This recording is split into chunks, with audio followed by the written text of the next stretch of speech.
Well, hello everybody, and thank you for joining me again as we study how to function as a son of God as we prepare for the second coming of Jesus Christ. Olá a todos, bem-vindo de volta. Vamos então falar de como estar preparados para a segunda vinda de Jesus Cristo. And I'm here with my fabulous translator, Andrea. Estou aqui com a minha tradutora, Andrea. And I'm translating it into Portuguese because I live in Portugal, and this way I can share it with my friends and neighbors. Estou a traduzir para português, uma vez que vivo em Portugal e assim posso partilhar com os meus amigos e vizinhos. And today's teaching is part of a series, we started that series by studying Matthew 24 and 25. O vídeo de hoje é parte de uma série em que começámos a estudar Mateus 24 e 25. And in Matthew 24, we heard about the advice, the instructions that Jesus gave us for how to live in the days before he came back. Em Mateus 24 encontramos os conselhos ou as instruções que Jesus nos deu como viver antes da sua segunda vinda. And after he gave us those instructions, he also told us that we needed to be very careful and not deceived. Depois dessas instruções, Jesus também nos disse que nós temos que ter muito cuidado e não nos despreocuparmos com este tema. He warned us that there would be two groups of believers. Ele avisou-nos que existirão dois grupos de crentes. We all like to believe that we are part of the group of wise virgins, that we are the good and faithful servants. Nós gostamos de acreditar que somos parte do grupo dos crentes com fé, do grupo das virgens prudentes. But he warned us that there would be many who would be in danger of being called foolish and even wicked. Mas também nos disse que muitos de nós serão parte do outro grupo e que nos comparou a alguém tolo e até mesmo enfeitiçados. And so I encouraged us to really think seriously and to really seek the Holy Spirit and the Word of God to confirm that we are indeed the wise, faithful servants. Então, para termos a certeza que somos os serventes cuidadosos, com cuidado, pedimos então que o Espírito Santo deixe sobre nós. And then after that, I noticed that both Jesus and Paul spoke about how important it was to be able to stand in the day of evil. Depois destas leituras, apercebi-me de que tanto Jesus como o apóstolo Paulo nos dizem como é importante permanecer na fé quando o dia mau chegar. And Paul used the analogy of the armor of God. Paulo utiliza a analogia da armadura de Deus. And so I'm going to go through his suggestions for the armor of God in terms of how to encourage us to stand as sons of God in the end times. Eu vou então analisar esta sua analogia de Paulo e percebermos melhor como é que podemos então permanecer na fé. In this series, we are going to get to the power stuff, casting out of demons, raising the dead. Nesta série iremos chegar às partes mais poderosas e talvez nos interessem mais os demónios, a luta espiritual. But before we do that, we have to go to Christian boot camp and learn some of the basics. Mas antes de podermos aí chegar, temos que começar pela parte mais básica, os básicos. Uma espécie de bootcamp cristão. So that we can have the armor of God firmly in place before we go out there and try to take on our enemy. É importante termos a vestidura de Deus bem posta e bem firme antes que saiamos para lutar. So last week we spoke about the belt of truth and its importance as part of the armor. A semana passada falámos do cinto da verdade e a sua importância como parte da armadura. And you might think that the next thing we're going to talk about is the breastplate of righteousness. E a próxima coisa que devem pensar que vamos falar é da couraça Da justiça. da justiça. But in preparing this series, I kind of realized that actually the helmet of salvation is where it all starts. Mas ao preparar estas séries, apercebi-me que é no capacete da salvação que tudo começa. Without salvation, we haven't got anything. We haven't we're not sons of God, and we don't have any armor. All of the other armor stems from our salvation. Apercebi-me de que sem salvação não temos nada. E então o capacete é uma das partes essenciais. Sem vestirmos o capacete não conseguimos então vestir a armadura. So we're going to move on to the helmet of salvation. And I think this is going to take me 2 videos to cover because it is such a huge topic.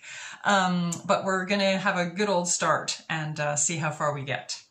Vamos então ver o capacete da salvação. Eu acho que isto me durará 2 vídeos, mas vamos a isso. So why did Paul speak of salvation as being a helmet? Então, por que será que Paulo fala de salvação como capacete? Well, the helmet obviously protects our head. And when we think of our head, we think of our mind, our thoughts, our beliefs. Então, o capacete, obviamente, protege a nossa cabeça. E ao pensarmos em cabeça, diretamente nos liga à nossa mente, aos nossos pensamentos, às nossas crenças. You know, the Bible says that we believe with our hearts, and this is indeed very true. A Bíblia diz que acreditamos com o nosso coração, e é bastante verdade. But the battle for our heart actually takes place in our minds through how we process and think about what we hear, see, and experience in the physical world. Mas a grande batalha começa na nossa mente, com tudo o que nós vemos, sentimos, a maneira como nós percepcionamos a vida. It is what we think and believe in our minds that determines whether or not we can actually receive God's salvation and benefit from His salvation. E são essas crenças que nós temos na nossa mente que nos permitem ou não receber e beneficiar da salvação de Deus.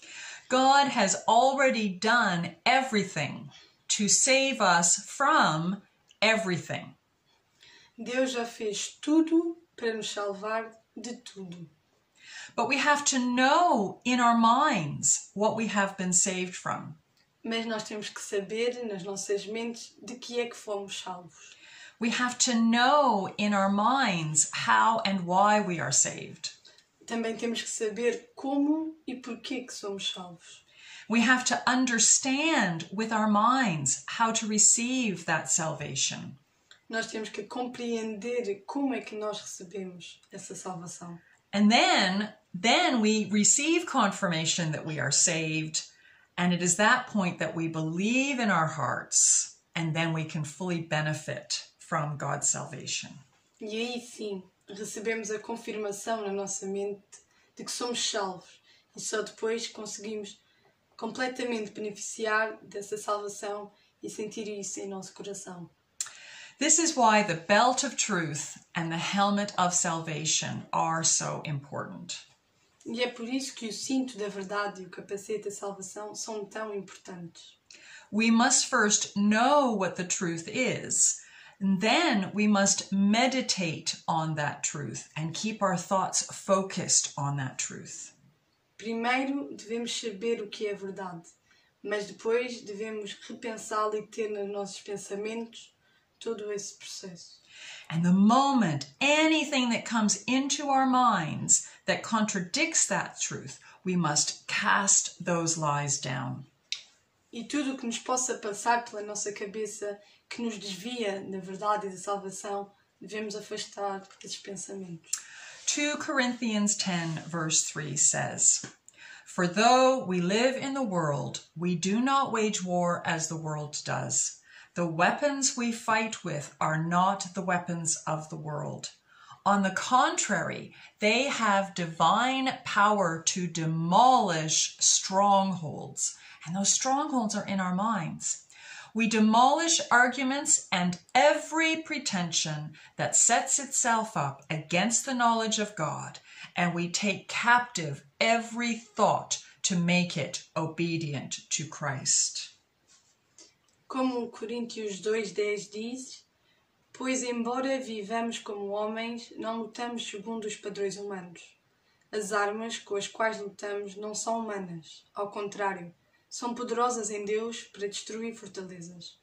Destruímos argumentos e toda a pretensão que se levanta contra o conhecimento de Deus e levamos cativo todo o pensamento para torná-lo obediente a Cristo. One of Satan's strategies is to attack our minds and our thoughts in order to cause us to forget about our salvation, doubt our salvation, believe his lies, that we are still his captives and his victims, rather than accepting and reminding ourselves of God's truth, that we are saved, justified, and victorious. Uma das táticas de Satanás é influenciar a nossa mente, os nossos pensamentos, para que nós nos possamos esquecer desta nossa salvação, duvidar da salvação, acreditar nas suas mentiras e assim permanecermos cativos e suas vítimas, em vez de acreditar na verdade de Deus e a nossa salvação, e assim a vitória. So, this is what the helmet of salvation is all about. We put it on to protect our mind from Satan's lies. E é aqui que entra o capacete da salvação. Protege-nos das mentiras de Deus. Sem este capacete, Satanás consegue nos mentir e dominar os nossos pensamentos. Yeah, without the helmet, Satan's lies will begin to dominate our thinking. We will lose our sense of righteousness, that breastplate. We will lose our sense of identity. We will lose the shield of our faith in what God has done for us. And we will put our belt down and forget what the truth is. Sem este capacete, nós perdemos o sentido de retidão, perdemos o sentido de identidade, perdemos a nossa fé e a fé em o que Deus já nos fez e faz-nos esquecer e largar o cinto da verdade e esquecer a verdade.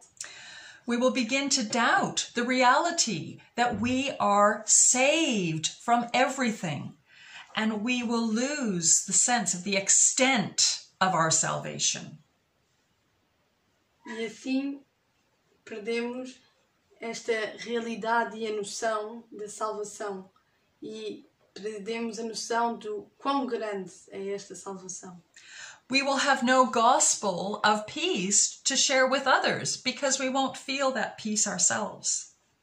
Nós não teremos então a palavra de paz para partilhar com os outros, porque também não temos paz para nós próprios. The helmet of salvation is actually the essential key to living a victorious life as sons of God and being able to stand in the evil day. O capacete da salvação é, na realidade, a peça essencial para vivermos vitoriosamente como filhos de Deus e assim sermos capazes de permanecer quando o dia mau chegar. All of the other armor are given to us once we fully understand, receive, and meditate on our salvation. Todo o resto de armadura só nos é dada como resultado da nossa capacidade de compreender, receber e meditar a nossa salvação. So as I said before, no salvation, no sonship, no armor. Sem salvação, não somos filhos e não temos armadura. And so I just want to talk about what is salvation. And I know that that most of us, when we talk about salvation, we're talking about being saved from our sins. We're talking about being saved from hell. We're talking about being saved from eternal death and being given eternal life. Então, quando nós falamos de salvação, o que nós pensamos é a salvação, livrarmos dos nossos pecados e termos direito à vida eterna. But the word salvation is actually much bigger. It's much more extensive than that, okay? And one of the words that is used for salvation, or that is translated as salvation, is the Greek word sozo. Mas na realidade a palavra salvação abrange muito mais do que isso. É muito mais larga do que nós possamos imaginar. E uma das palavras utilizadas é a palavra grega sozo. And the word sozo in English can also be, or has been translated, not only as saved, but also it has been translated as healed, and it has been translated as delivered. A palavra sozo, na origem grega, em inglês não tem sido só traduzida como salvo, mas também como curado e redimido. So we're going to cover this in more depth later, but I just wanted to give you some scriptures. So an example of where sozo is translated as saved would be Matthew 1, 20 to 21. So after Joseph, I guess it's Joseph, but after Joseph had considered this, an angel of the Lord appeared to him in a dream and said, Joseph, son of David, do not be afraid to take Mary home as your wife, because what is conceived in her is from the Holy Spirit. She will give birth to a son, and you are to give him the name Jesus, because he will save his people from their sins. Antes de avançarmos e de eu explicar palavra a palavra, quero-vos dar um exemplo onde a palavra sozo foi traduzida como salvação. Temos então Mateus 1, versículo 20 e 21. Mas depois de ter pensado nisso, apareceu-lhe um anjo do Senhor em sonho e disse: José, filho de Davi, não tema receber Maria como sua esposa, pois o que nela foi gerado procede do Espírito Santo. Ela dará à luz um filho e deverá dar-lhe o nome de Jesus, porque ele salvará o seu povo dos seus pecados. Right, so where it says he will save his people from their sins, in the Greek it is because he will sozo his people from their sins. Então, na parte em que diz que ele salvará as pessoas dos seus pecados, em grego diz que ele sozo as pessoas dos seus pecados.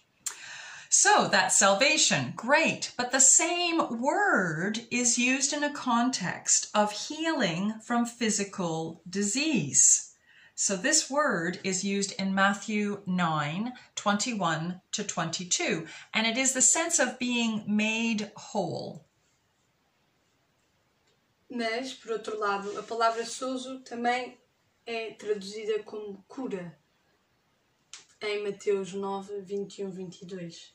So this is in regards to the lady with the issue of blood. So she said to herself, if I only touch his cloak, I will be healed, sozoed. Jesus turned and saw her. Take heart, daughter, he said. Your faith has healed you, sozoed you. And the woman was healed, sozoed at that moment. Neste episódio temos a mulher que tem sua doença de sangue. E temos, então, no verso 21, pois dizia a si mesma, se eu tão somente tocar em seu manto, ficarei curada. Sozo. Voltando-se, Jesus a viu e disse, ânimo, filha, a tua fé te curou. Sozo, mais uma vez. E desde aquele instante, a mulher ficou curada. Sozo. So Matthew used this word sozo to talk about salvation, but he used exactly the same word to talk about physical healing, being made whole. Então, Mateus, primeiramente, usou a palavra sozo para descrever salvação. Também utiliza a palavra sozo como cura, como feito todo. But then he goes even further, and the example in Matthew is Matthew 8:25, but I'm actually going to read another verse, Luke 8:36. Mateus, mais à frente, também utiliza a palavra sozo como redimido, resgatado. mas eu na realidade, em Mateus 8:25, mas eu irei ler Lucas 8:36. So here we see the word sozo used to mean delivered in the sense of rescue. So Luke 8:36, those who had seen it told the people how the demon-possessed man had been cured. The demon-possessed man was sozoed. Então, Lucas, no versículo 36, diz: os que o tinham visto contaram ao povo como o endemoniado fora curado. Neste exemplo temos sozo como curado, mas no sentido em que foi redimido, resgatado do demónio. So I just want to communicate to you that when we're talking about the helmet of salvation, we are not just talking about salvation from sins. We are talking about salvation from sickness, disease, infirmity, lack, fear, and also our satanic, demonic enemies. E com isto eu só vos quero relembrar que quando falamos de salvação, não simplesmente falamos da cura e libertação dos nossos pecados, mas a cura e libertação das doenças, do medo, das enfermidades, da falta das coisas que tanto necessitamos. That's huge. E isso é enorme. So I'm going to talk a little bit more about what we are saved for and from and who we're saved from. But I do just want to interject with one other point, which is why do we need this salvation? You know, if God is so good and if he's done all these things, why doesn't it just happen automatically? Why do we need to be saved from all of these things? And the answer, very simple, is this. Então, eu vou aprofundar de quem e o que é que nós somos salvos. Mas antes disso, temos que pensar: porquê que precisamos da salvação? Se Deus é tão sagrado, tão perfeito, porquê que este processo de salvação não acontece simplesmente automaticamente? Porquê que precisamos de salvação? So the answer is quite short and simple. Basically, God is holy and sinless, and we are not. A resposta é bastante simples. Deus é santo e sem pecado. E nós não somos. Romans chapter 3, starting at verse 9, says, "For we have already made the charge that Jews and Gentiles alike are all under the power of sin. As it is written, there is no one righteous, not even one. There is no one who understands, there is no one who seeks God. All have turned away. They have together become worthless. There is no one who does good, not even one. Their throats are open graves. Their tongues practice deceit. The poison of vipers is on their lips. Their mouths are full of cursing and bitterness. Their feet are swift to shed blood.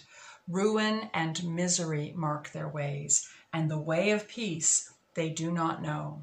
There is no fear of God before their eyes." Now we know that whatever the law says, it says to those who are under the law, so that every mouth may be silenced and the whole world held accountable to God.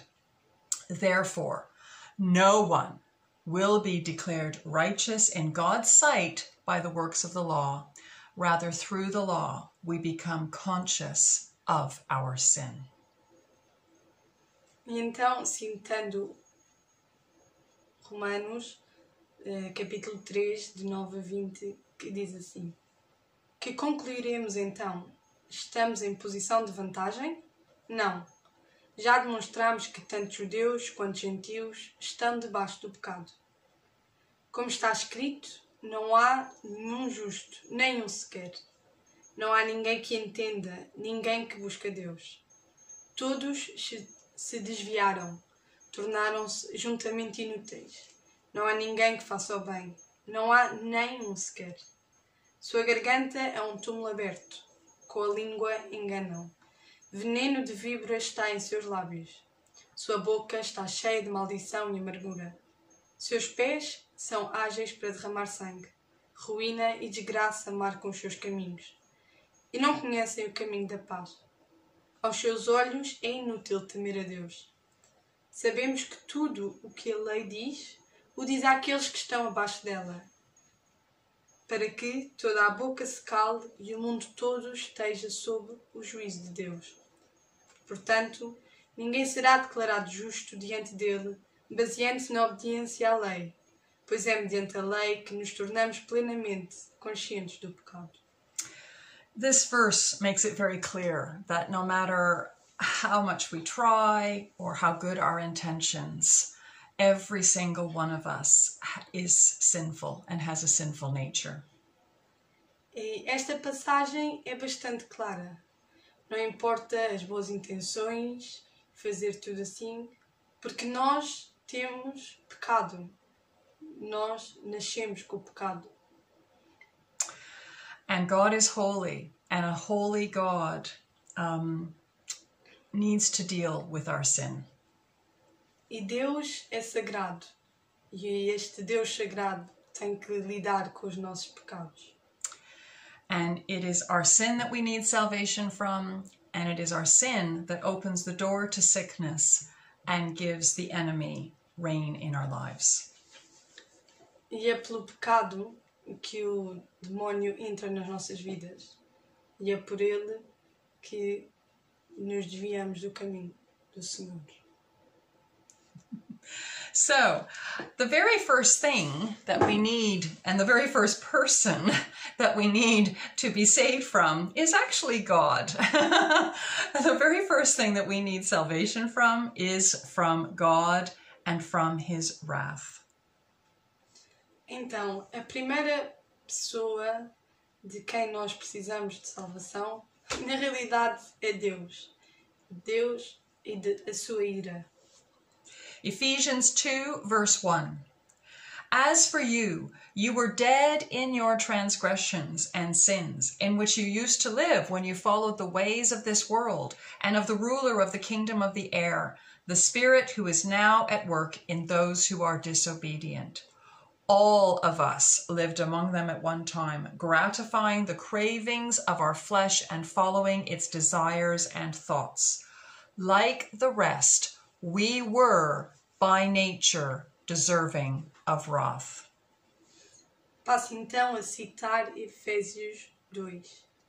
Vocês estavam mortos em suas transgressões e pecados, nos quais costumam viver, quando seguiam a presente ordem deste mundo e o princípio do poder do ar, o espírito que agora está atuando nos que vivem na desobediência.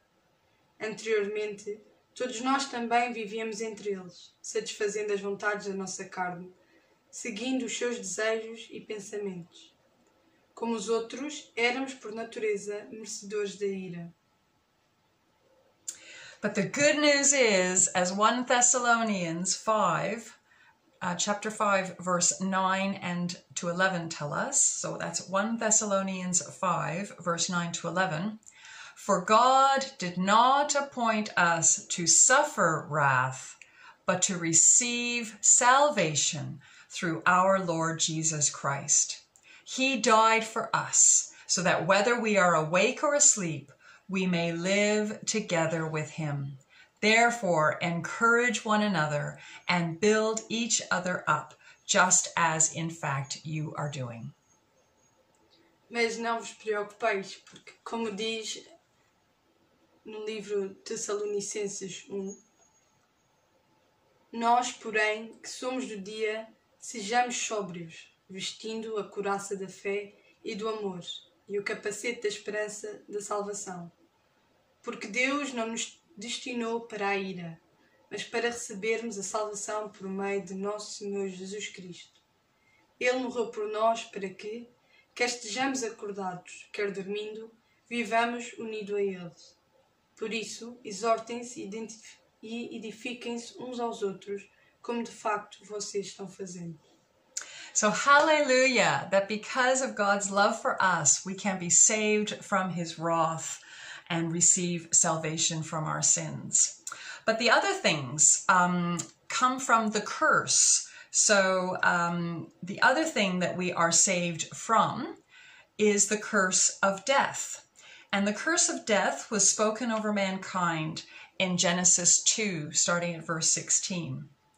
And the Lord God commanded the man, "You are free to eat from any tree in the garden, but you must not eat from the tree of the knowledge of good and evil. For when you eat from it, you will certainly die." Assim sendo, também nos temos que livrar da maldição da morte. Citando Gênesis 2. E o Senhor Deus ordenou ao homem: coma livremente de qualquer árvore do jardim, mas não coma da árvore do conhecimento do bem e do mal, porque no dia em que dela comer, certamente você morrerá. So without salvation, mankind would be caught in eternal death. For Romans 6:23 says, "The wages of sin is death." E assim, sem a salvação de Deus, nós estamos destinados à morte, tal como diz em Romanos 6:23. Pois o salário do pecado é a morte, mas o dom gratuito de Deus é a vida eterna em Cristo Jesus, nosso Senhor. Amen. Yes, because that is the good news. We were condemned to eternal death, but thanks to God's salvation, the gift of God has been given to mankind, which is eternal life in Christ Jesus, our Lord. Mas aqui está a boa nova. Apesar de estarmos destinados à morte, com a salvação de Deus, teremos direito à vida eterna. Galatians 3, starting at verse 13, Galatians 3:13. The way that this happens is that Christ redeemed us from the curse of the law by becoming a curse for us. For it is written, "Cursed is everyone who is hung on a pole." Mas, tal como está escrito em Gálatas 3, Cristo nos redimirá. Será que vocês são... Cristo nos redimiu da maldição da lei, quando se tornou maldição em nosso lugar, pois está escrito: "Maldito todo aquele que for pendurado no madeiro." Isso para que em Cristo Jesus a bênção de Abraão chegasse também aos gentios, para que recebêssemos a promessa do Espírito mediante a fé. Amen. And this was why Peter was able to preach on the great day of Pentecost in Acts 2, starting at verse 27, I think. No, sorry, it's Acts 2 anyway. And it's also found in Psalm 16, verses 8 to 11. "I keep my eyes always on the Lord. With him at my right hand, I will not be shaken. Therefore my heart is glad and my tongue rejoices. My body also will rest secure, because you will not abandon me to the realm of the dead, nor will you let your faithful one see decay." E foi por isto que Pedro pôde proclamar no dia de Pentecostes, como está escrito no Atos dos Apóstolos 2 ou no Salmo 16. "Porque tu não me abandonarás no sepulcro, nem permitirás que o teu santo sofra decomposição. Tu me fizeste conhecer os caminhos da vida e me encherás de alegria na tua presença." Amen. So we are saved from the wrath of God, which we deserve because of our sinful nature, and we are saved from the curse of death. Hallelujah. E assim nós estamos salvos da ira de Deus e da maldição da morte. Aleluia. But it gets better. We are also saved from the curse of oppression from our satanic and demonic enemies. Mas isto ainda melhora. Também estamos salvos da maldição da opressão de Satanás e dos demónios, os nossos inimigos. And this promise was given to us in Deuteronomy 30, starting at verse 2. So I'm going to read verses 2, 3, and then 7. When you and your children return to the Lord your God and obey him with all your heart and with all your soul, according to everything I command you today, then the Lord your God will restore your fortunes and have compassion on you. Verse 7, the Lord your God will put all these curses on your enemies who hate and persecute you. E assim, tal como diz em Deuteronômio 30, Versículo 2 e 3. versículo 2, 3 e 7. E quando vocês e os seus filhos voltarem para o Senhor, o seu Deus, e lhe obedecerem de todo o coração e de toda a alma, de acordo com tudo o que hoje ordeno, então o Senhor, o seu Deus, trará restauração a vocês, terá compaixão de vocês e os reunirá novamente de todas as nações por onde os tiver espalhado. E o versículo 7. O Senhor, o seu Deus, enviará então todas essas maldições sobre os inimigos que os odeiam e os perseguem. Amen. And this promise of salvation was proclaimed by John the Baptist's father in Luke 1, starting at 69 and going to 75. So Luke 1, starting at verse 69. Actually, I'll start at verse 68. So it says, John the Baptist's father Zechariah was filled with the Holy Spirit and prophesied, "Praise be to the Lord, the God of Israel, because he has come to his people and redeemed them. He has raised up a horn of salvation for us in the house of his servant David, as he said through his holy prophets of long ago. Salvation from our enemies and from the hand of all who hate us, to show mercy to our ancestors and to remember his holy covenant, the oath he swore to our father Abraham, to rescue us from the hand of our enemies and to enable us to serve him without fear, in holiness and righteousness before him all our days." E assim como canta Zacarias em Lucas capítulo 1, louvado seja o Senhor, o Deus de Israel, porque visitou e redimiu o seu povo. Ele promoveu a poderosa salvação para nós na linhagem do seu servo Davi, como falara pelos santos profetas na antiguidade, salvando-nos dos nossos inimigos e das mãos de todos os que nos odeiam, para mostrar a sua misericórdia aos nossos antepassados e lembrar de sua santa aliança. O juramento que fez ao nosso pai Abraão, resgatar-nos da mão dos nossos inimigos para os servirmos sem medo, em santidade e justiça diante dele todos os nossos dias. And in Acts 10, verse 38, Peter was able to testify to Cornelius. Acts 10, verse 38, how God anointed Jesus of Nazareth with the Holy Spirit and power, and how he went around doing good and healing all who were under the power of the devil, because God was with him.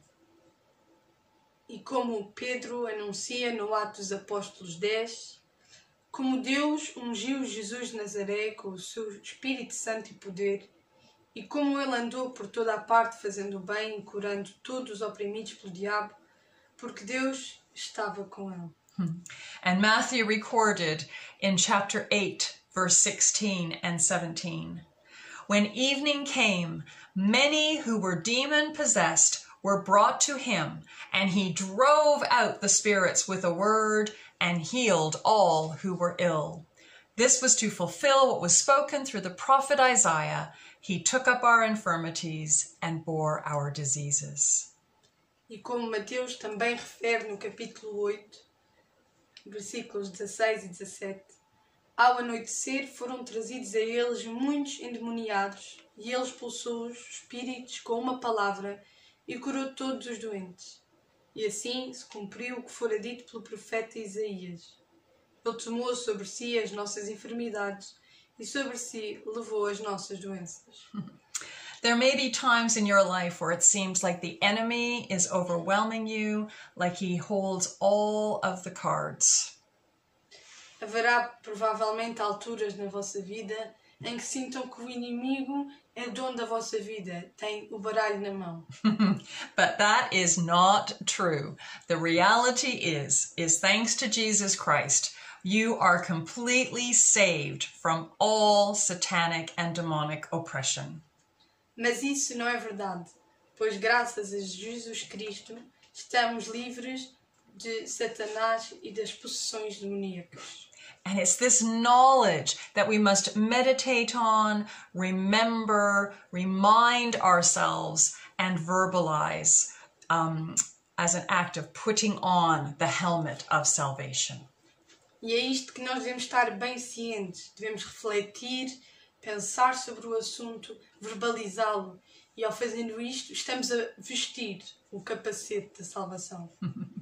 So, another curse that we have been saved from and delivered from is the curse of sickness, disease, and infirmity. Outra maldição de que podemos ser salvos através da salvação de Deus é a maldição da doença, da enfermidade. And this curse was spoken out by God in Deuteronomy 28, starting at verse 15, and then reading various verses until verse 29. So, however, if you do not obey the Lord your God, and do not carefully follow all his commands and decrees I am giving you today, all these curses will come on you and overtake you. The Lord will plague you with diseases until he has destroyed you from the land you are entering to possess. The Lord will strike you with wasting disease, with fever and inflammation, with scorching heat and drought, with blight and mildew, which will plague you until you perish. The Lord will afflict you with the boils of Egypt and with tumors, festering sores, and the itch from which you cannot be cured. The Lord will afflict you with madness, blindness, and confusion of mind. At midday, you will grope about like a blind person in the dark. E assim como está escrito em Deuteronômio 28, versículo 15 a 29. Entretanto, se vocês não obedecerem ao Senhor, o seu Deus, e não seguirem cuidadosamente todos os seus mandamentos e decretos que hoje dou a vocês, todas estas maldições cairão sobre vocês e os atingirão. Serão amaldiçoados na cidade e serão amaldiçoados no campo. A sua cesta e a sua amassadeira serão amaldiçoadas. Os filhos do seu ventre serão amaldiçoados, como também as colheitas da sua terra, e os bezerros e os cordeiros dos seus rebanhos. Serão amaldiçoados em tudo o que fizerem. O Senhor enviará sobre vocês maldições, confusão e repreensão em tudo o que fizerem, até que vocês sejam destruídos e sofram repentina ruína pelo mal que praticaram ao se esquecerem dele. O Senhor os encherá de doenças até bani-los da terra em que vocês estão entrando para dela tomar posse. O Senhor os ferirá com doenças devastadoras, febre e inflamação, com calor abrasador e seca, com ferrugem e mofo, que os infestarão até que morram. O céu sobre a cabeça será como bronze, o chão debaixo de vocês como ferro. Na sua terra o Senhor transformará a chuva em cinza e pó, que descerão do céu até que vocês sejam destruídos. O Senhor fará que vocês sejam derrotados pelos inimigos. Irão a eles por um caminho e por 7 fugirão, e vocês tornarão motivo de horror para todo o reino da terra. Os seus cadáveres servirão de alimento para todas as aves do céu e para os animais da terra, e não haverá quem os espante. O Senhor os castigará com úlceras do Egito e com tumores, feridas polurentas e sarna, males dos quais vocês não poderão curar-se. O Senhor os afligirá com loucura, cegueira e confusão mental. Ao meio-dia ficarão tateando às voltas como um cego na escuridão. Não serão bem-sucedidos em nada que fizerem. Dia após dia serão oprimidos e roubados, sem que ninguém os salve. That's a pretty long list of curses. Isto é uma grande lista de maldições. And all of that, the Bible is clear, guys. The Bible is very clear that all of that comes upon us, not because God is angry at us, but because we sin against him. E nós somos sujeitos a estas maldições, não porque Deus está raivoso, temos a ira de Deus, mas porque nós não seguimos os seus mandamentos. And in Matthew 11, we hear the heart of John, because the world needed a savior. The world needed a Messiah to save them from all this sickness and all this curse. Matthew 11.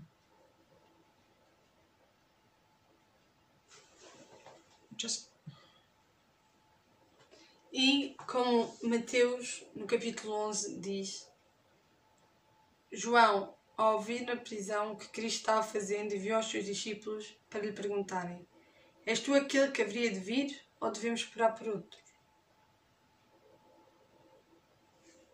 Jesus respondeu: Voltem e anunciem a João o que vocês estão ouvindo e vendo.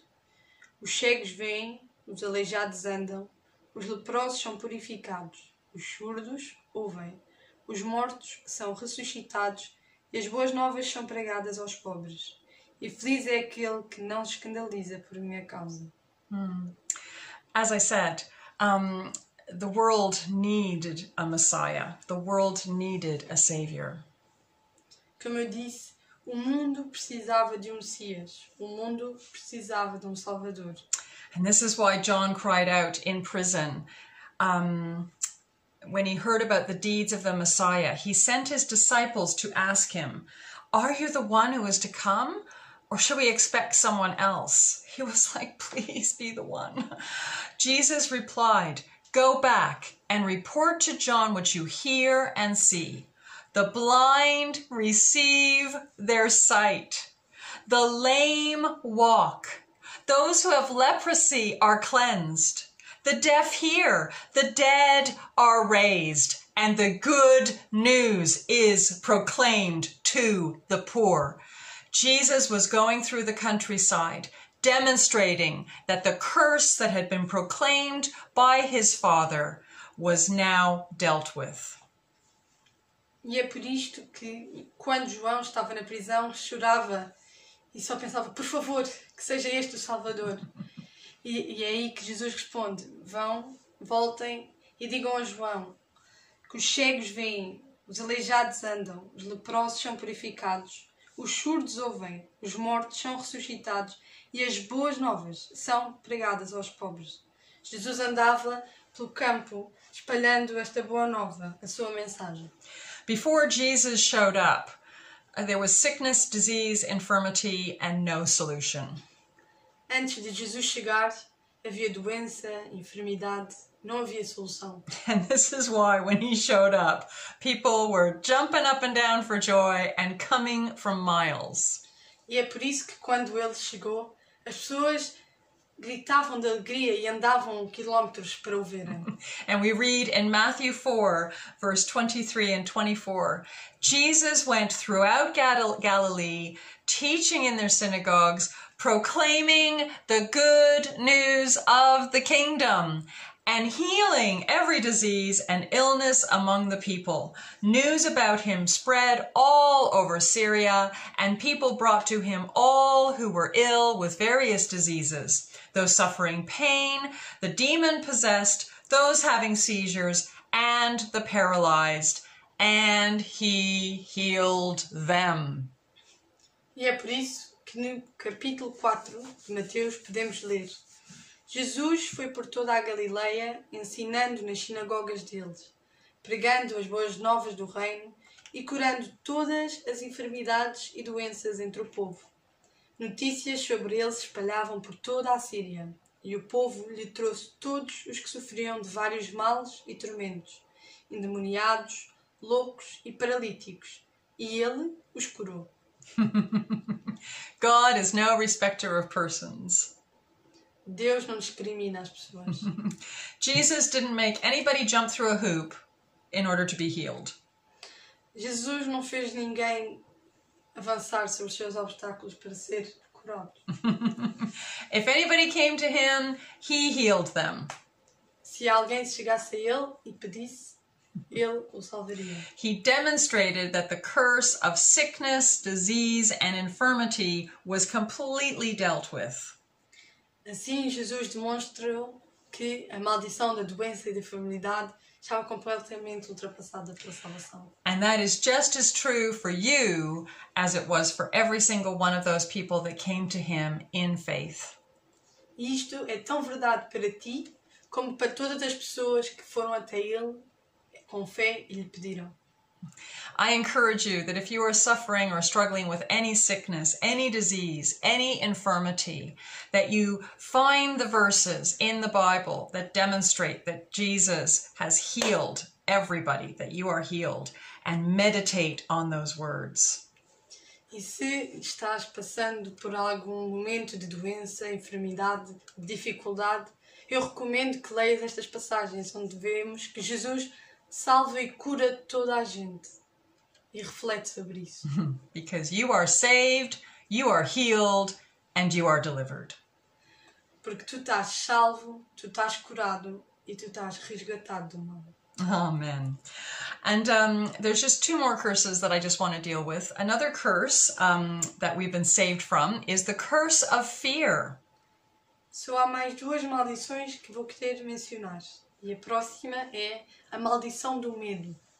Psalm 27, starting at verse 1 says, "The Lord is my light and my salvation.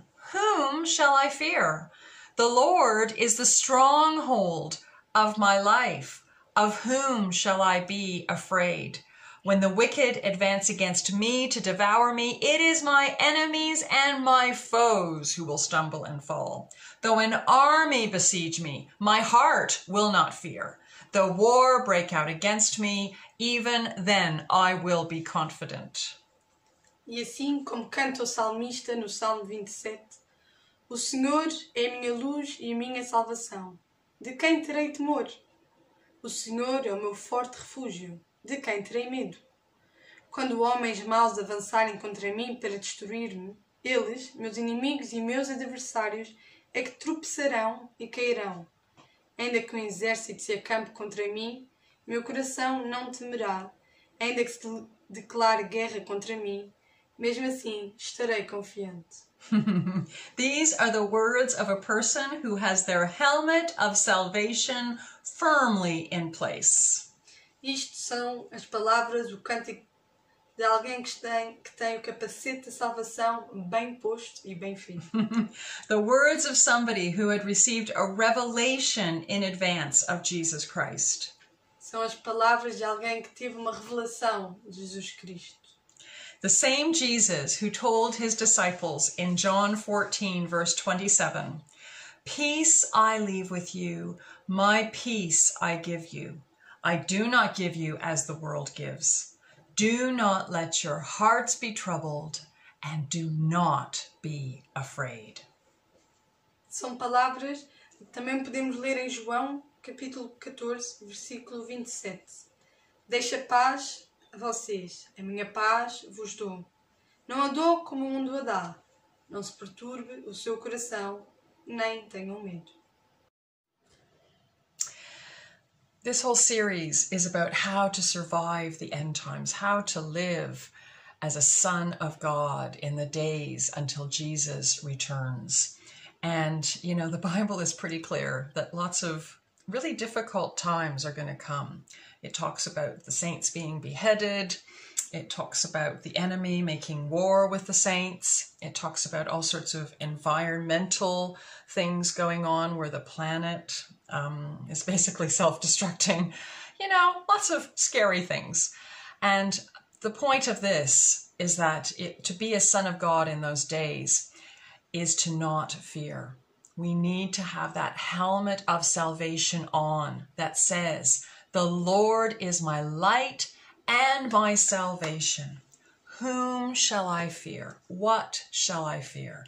And we need to have those words of Jesus in our hearts and in our minds, saying, "Do not be afraid." Esta série é como sobreviver quando o dia mau chegar e saber como viver como filhos de Deus antes do retorno de Jesus. Temos que ter o capacete da salvação bem posto, bem firme, porque a Bíblia é muito clara. Virão tempos muito difíceis, de grande dificuldade, catástrofes naturais, perseguição, e temos é que olhar para Deus e ver nele a nossa luz e a nossa salvação. Amen. So, the last curse that I wanted to talk about today before we finish this is the curse of lack. A última maldição que eu quero mencionar antes de terminarmos este vídeo é a maldição da falta, da necessidade. And even in these days that we're living in with the COVID-19 lockdowns, a lot of people are really struggling with lack. E especialmente nestes tempos que estamos a viver com a pandemia da Covid-19, muita gente está a experienciar necessidades. But the Bible tells us that the Lord has delivered us from lack. And we need to know that, we need to believe it, we need to be living by it. Mas a Bíblia é muito clara. A Bíblia diz que nós estamos livres da maldição da necessidade, de que Deus prevê e proverá. So let's listen to Jeremiah 17 verse 5. And as we listen to these verses, ask yourself, which one am I? So, Jeremiah 17 verse 5. This is what the Lord says. Cursed is the one who trusts in man, who draws strength from mere flesh, and whose heart turns away from the Lord. That person will be like a bush in the wastelands. They will not see prosperity when it comes. They will dwell in the parched places of the desert, in a salt land where no one lives. E agora, ao lermos Jeremias, capítulo 17, vamos refletir qual destes dois tipos de pessoa é que nós somos. Versículo 5. Assim diz o Senhor: maldito é o homem que confia nos homens, que faz da humanidade mortal a sua força, mas cujo coração se afasta do Senhor. Ele será como um arbusto no deserto, não verá quando vier algum bem. Habitará nos lugares áridos do deserto, numa terra salgada onde não vive ninguém. So, if you are struggling with lack at the moment, are you somebody whose immediate thought is, who can help me? Where can I go? Should I go to the bank? Oh, I need another job. Oh, maybe my parents. Are you somebody who is looking to man and drawing from mere flesh to find your provision? E nos momentos de maior necessidade, a quem recorres? Pensas imediatamente, tenho que ir ao banco, tenho que arranjar outro emprego, quem é a pessoa que me pode ajudar? Recorro aos meus pais. És alguém que confia nos outros, nas outras pessoas, meramente na carne? I'm not saying that help won't come from those sources, but the helmet of salvation, when we have the helmet of salvation on, when the lack comes, our heart does not turn away from the Lord. Our heart says, it's okay, God's going to provide. Eu não estou a dizer que não teremos alguma ajuda desse tipo de recursos das outras pessoas, dos nossos amigos mais próximos, mas nos momentos de necessidade, se tivermos o capacete da salvação bem firme, o nosso coração não se voltará de costas para o Senhor, mas olhará para Ele e sabe profundamente que Ele proverá tudo o quanto necessitarmos.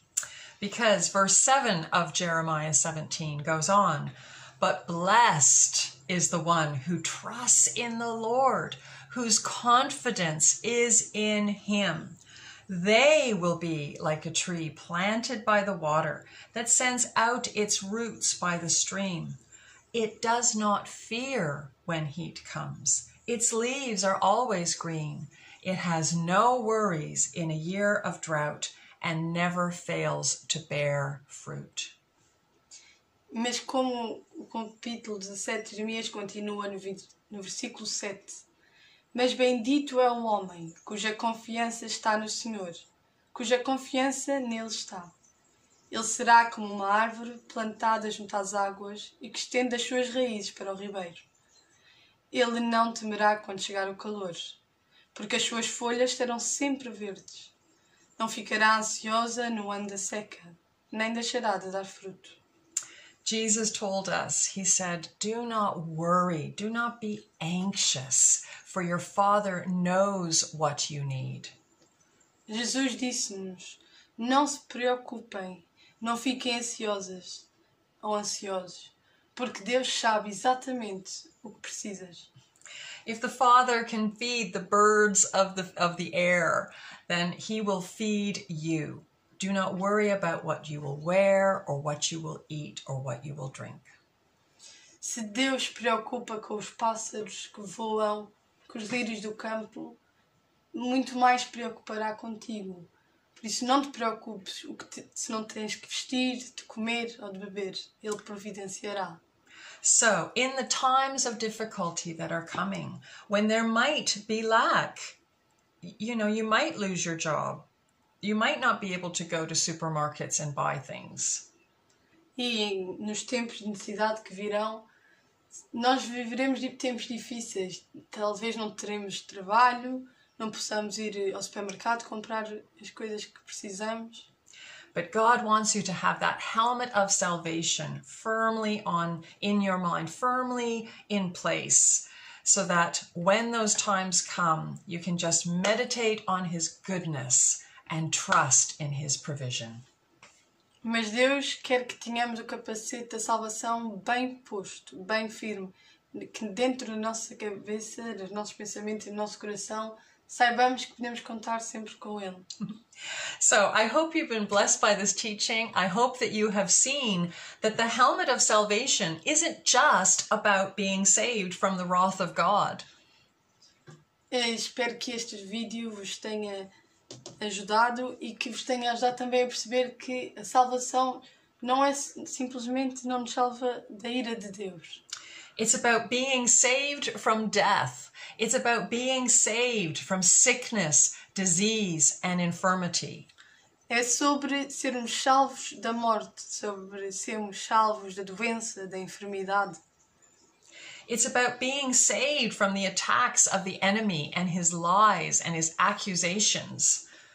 É sobre sermos salvos do ataque do inimigo, das suas mentiras, das suas acusações. It's about being saved from fear and being saved from lack. É também sobre sermos salvos do medo e da necessidade.